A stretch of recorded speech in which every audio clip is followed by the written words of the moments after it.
final group. My name is Lydia. Janina. Ben. Kathy. And Constantine.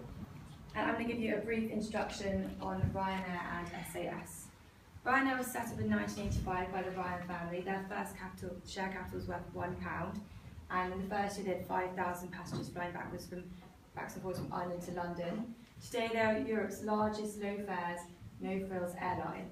This is a picture here of their CEO Michael O'Leary, who is an extremely interesting character. You either love or hate him. He's a massive risk taker and has an eccentric leadership style. Now, contrastingly, we have SAS, who were founded in 1946. They have a high-cost strategy with full frills. Today, they are Europe's 9th largest airline in Europe. However, they have been reporting losses since 2007. I'll just give you a brief background into the regulation of the industry. So the Chicago Convention in 1944 brought with it the first airline regulation. Access by airlines to other countries had to be granted on a case-by-case basis, which formed a number of bilateral agreements. But to defend their own national airlines, states imposed tight restrictions on fares, frequency and capacity. This work was broken down in 1978 when the Deregulation Act was passed in the United States. This abolished government regulation over airlines, and authority over mergers was also decentralised. This was widely seen to be a successful way of organising the airline industry and began being replicated in Europe in the 1980s. So in 1986, the market between the UK and Ireland was liberalised, which created the conditions necessary for the foundation of Ryanair. The deregulation of the EU as a whole was phased in a series of 3 packages, the first of which was in 1988 and primarily concerned capacity. Second, focused on pricing restrictions, and the third abolished restrictions on routes and on any remaining barriers to entry. So we'll now look at each of these in a little bit more depth. Now, to give you a better idea of how capacity deregulations changed the air industry, I'd like to give you some background information on how it looked like before they came in action. Now, it's not an accident that I've picked the symbol of yin and yang. It shows how forces that are apparently opposing each other actually work together. That's exactly how the airspace looked like before the deregulation. Only 2 licensed carriers could run a line, meaning that if you had a flight from Munich to London, it will inevitably be run by Lufthansa and British Airways. As well as that, capacity and revenue were split evenly, which means that flights are taken on a 50-50 basis, and as well as that, no matter how many passengers were transported by each of the airlines, they take the same cut of the revenue. Which means, at the end of the day, that there was no incentive for any type of entrepreneurial spirit whatsoever, because even if they made losses, they were subsidized by their countries, so they couldn't actually go bankrupt in any way. In 1988, deregulation packages started to come into force. First deregulation packages meant that capacity could now be split within the continuum of 45 to 55% of passengers, only under the condition that it doesn't damage either of the 2 airlines involved. In 1990, there are even wider deregulations, meaning that limited cabotage was allowed. Now, what cabotage means is that, for example, British Airways could take people from Germany, from Munich, and take them to Sweden, Stockholm, for example. But there were still some restrictions on that, not more than 50% of the line capacity, and it's only applicable with a 2-way agreement. In 1992, the market entry and share of companies was no longer connected to their national sovereignty, and you can see what the result has been like. The changes made in 1990 permitted all European airlines to carry passengers from their home country to a second European country, and flights with a stopover in a third country were also permitted to a greater extent. However, it was the third package in 1993 which had a more profound impact on the industry, as it provided airlines with protection against discrimination based on their nationality, and also introduced a new system of licensing which enabled any holder to serve any international routes within the EU. Interference by government was minimised, and so commercial considerations became much more important in deciding routes. This enabled no-frills airlines to quickly establish themselves and implement a low-fare strategy. However, for SAS, it quickly eroded their monopoly. Having said this, access to hub airports, so the big city airports like Heathrow, also restricted to Ryanair to use small airports, which had a side effect of increasing the number of routes available. Significant barriers to entry do still remain in the long-haul flight market to provide some protection to flag carrying aircraft. Here we've got a quick video.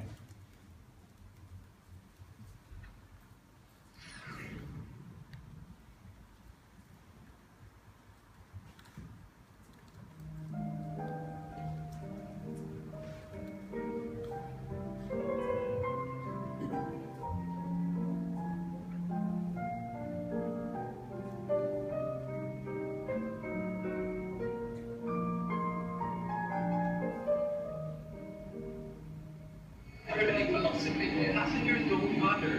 They buy a ticket and then Ryanair doesn't care. Because we only do a 25-minute turnaround, the aircraft doesn't get cleaned. Why, you going to put that on there? Or to describe the slow thick? Yeah, mail on and drawn in. If you pay £1 for a ticket, don't expect that you can make up another review of seats. You don't check your passport? No. Okay. So that video shows the general contrast between the two services that both airlines offer. Ryanair have built their corporation being on a cheap budget airline, as you heard the pilot say customers pay nothing and they get nothing in return. Having said this, they're still increasing their profits year on year. Ryanair have continued to strip back their services in order to cut their costs and remain competitive in an increasingly competitive market. To name a few cost cuts mentioned in the videos, they've got 25-minute turnaround times. Cabin crew and staff don't get any food or drink on board either. We've also got a lot of hidden costs. In order to highlight these hidden costs, I did a price comparison between the two companies to fly from Paris to Stockholm a week today, so that'll be Friday the 13th. Ryanair initially advertised their flight to be €30, which is about £25. As soon as you add baggage to that, it instantly jumps up 50% to €57, which is very misleading. And in fact, Ryanair did get a lot of trouble in 2003 with the European Commission because their prices weren't clear, transparent, and unambiguous, and they got fined £300 for that. Following this, I had a little look on the small print of their website, have a look at a few of their additional fees that they charged. A few which stood out to me was the €110 fine if you wanted to change the name on the boarding pass, and another €20 fine just for being a child. Now for SAS, it was much more straightforward than this. They initially advertised their price at £82, and indeed the price did stay at £82, and that did include baggage and the 24-hour money-back guarantee. Now, I don't know about you guys, but for me, if I'm going to be flying a 2.5-hour flight, I would rather pay the £40 and get a poorish service than pay £82 and get a lot more service. This graph just shows the difference in their performance. SAS's flights, prices, simply aren't competitive enough in this increasingly competitive market. Okay, we then had a look into some other factors aside from deregulation that might explain the relative performance of the two companies. So the first one, and in my opinion the most significant, has been the recession. So since they were founded, low-cost carriers have completely transformed the market, making it affordable for a new segment of consumers to fly. However, SAS have chosen not to capitalise on this, and they've consistently served their original target market of short-haul frequent flyers in the Nordic region. However, in the past decade, this can be seen as a key flaw in their strategy, as during the recession, as real incomes were falling, consumers were increasingly looking to budget airlines instead. In the Channel 4 documentary, which you saw a clip of earlier, the CEO of Ryanair actually admitted that he looks forward to recessions, as it's during this time this company really does very well. The second was the fall in jet fuel prices. During the recession between May 2008 and 2009, they fell 60%, which has a much more significant impact on Ryanair, as it makes up 45% of their costs, so it enabled them to keep their prices low and maintain their USP. And then seeing that from 2007 onwards they were not making profit anymore, SAS did try and adapt, and they placed greater emphasis on business travel. However, in my opinion, this isn't going to be a sustainable approach for them to take, as globalisation and innovation means that companies are increasingly using video conferencing instead of travelling. Then if you compare this to Ryanair, they transported 81.7 million people in 2014, which is equivalent to almost 224,000 people every day. Now, to get a better understanding of why Ryanair is performing so well in SAS just on the country, I decided to take a look at the commercial flights that are being carried out by each of the companies at around the time of the day. As you can see, SAS is still acting just much like a national carrier. It's focusing in the Scandinavian region, and as well as that, it has just around half of its fleet in the air. And as you know, Ryanair's CEO has said that loud and clear. Planes that are not in the air don't make money for me. So he puts his whole fleet in use, and as well as that, he focuses on tourist regions such as Italy, Spain, Morocco. Another factor that lowers the operating costs of Ryanair is that they're operating exclusively Boeing 737-800, which lowers their maintenance costs because they buy their parts in larger quantities, and as well as that also lowers their training costs for their staff. They just have to train them on one type of aircraft. Okay, so now we're going to move on to look at the future prospects of both airlines with regards to changes in the regulatory environment. First off, mergers and acquisitions. So as of February this year, following approval from the Danish competition authorities, SAS acquired Simba for roughly £2 million.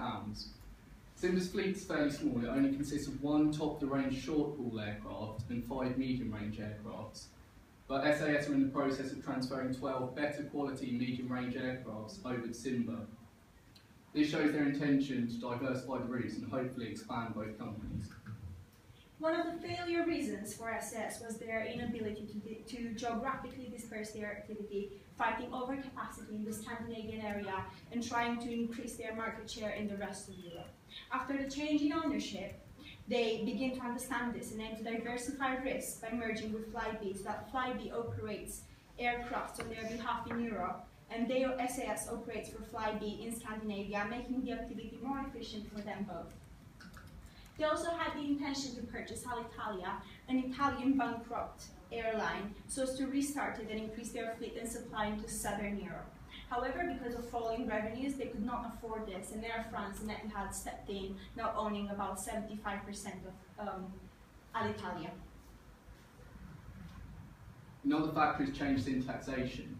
So an example of this would be George Osborne ditching air passenger duty for children under 12 years old flying from the UK. Many airlines have found this a bit troubling, as they now have to refund a lot of summer flights for families. Ryanair dealt with this particularly well, as they agreed to refund families in the 6 weeks leading up to the tax change, without charging the usual administration fee of £17. This has gone quite a way to improve their image, which, as we know, is not great at the moment. In the short term, the obvious effects would be reimbursing some flights cost the companies a lot of money. On top of this, there are administration costs with regards to changing prices and deciding whether to pass on the savings to the customer or to the company. In the long term, there are further plans to abolish the taxes for children flying under 16 years old. And it goes without saying that the lower prices increase demand for these flights. This is more significant for Ryanair as the demand for their flights are more price elastic. It's also worth noting that these are only changed in the UK, so the companies may benefit more from changes in taxation in other countries where they fly to more frequently. Now, in terms of ownership and how this impacts on management strategies, Ryanair has always been a private company, giving CEO Michael O'Leary all decision-making power, and now, today with the new management director, the image control, which at this point is not a very soft image. An example of this was during the 9/11 event, where Ryanair bought all the gate openings in European airports left by other companies who were pulling up because their demand for flights was falling. Oh, I'm sorry. On the other hand, SAS, previously government-owned, although they now changed their ownership structure, they still run as if they were under the national wing. Initially, they were under government supervision and ownership, and this meant a lack of innovation and entrepreneurship, which led to their revenues falling, and that meant their capital was not great enough to invest in research and development, and this led to a cycle of falling revenues. And now, although they changed their ownership structure, this still means that too many parties are taking part into the decision-making process, which slows down this process, and also it means that the company is less of a risk taker, and that makes it less competitive on the market.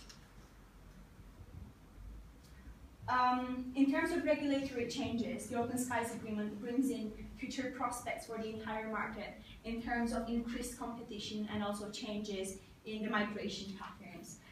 Related to the US, this proved to be more beneficial to SAS, as they have already started flying into 4 major cities in the US, whereas Ryanair only has future prospects of introducing long-haul flights into 15 major US cities.